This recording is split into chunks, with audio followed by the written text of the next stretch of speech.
मरने के बाद घर में इतने दिनों तक रहती है आत्मा। जानिए इसके पीछे की वजह। मृत्यु के बाद मनुष्य शरीर की आत्मा 13 दिनों तक अपने ही घर में रहती है।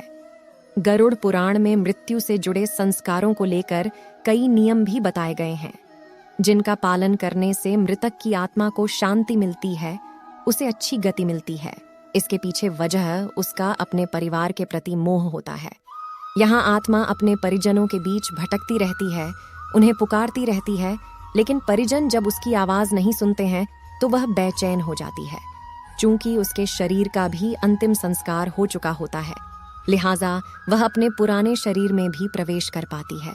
इस दौरान आत्मा इतनी कमजोर हो जाती है कि वह कहीं भी यात्रा करने में असमर्थ रहती है। परिजन पिंडदान कर 13वीं के दिन जरूरी संस्कार करते हैं, जिससे आत्मा को बल मिलता है और वह यमलोक की यात्रा करती है। इतना ही नहीं, पिंडदान के समय दिया गया भोजन आत्मा को 1 साल तक शक्ति देता रहता है। इसलिए पिंडदान को बेहद जरूरी माना गया है। वहीं जिन आत्माओं के लिए पिंडदान नहीं किया जाता है, उन्हें यमदूत 13वें दिन जबरदस्ती घसीटे हुए यमलोक की ओर ले जाते हैं। इससे मृतक व्यक्ति की आत्मा को बेहद कष्ट उठाने पड़ते हैं।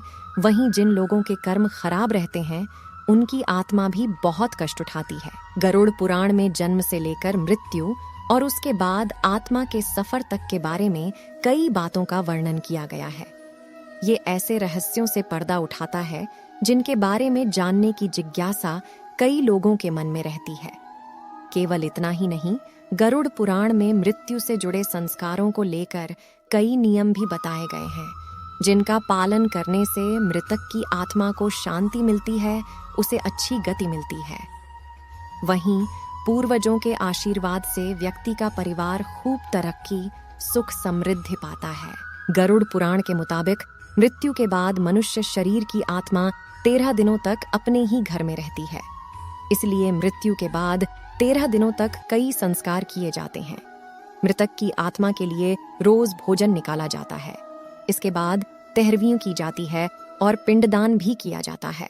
दरअसल मृत्यु के बाद यमदूत आत्मा को तुरंत अपने साथ यमलोक ले जाते हैं, जहां उसके कर्मों का हिसाब किया जाता है और फिर 24 घंटे बाद आत्मा फिर से अपने घर पर लौट आती है।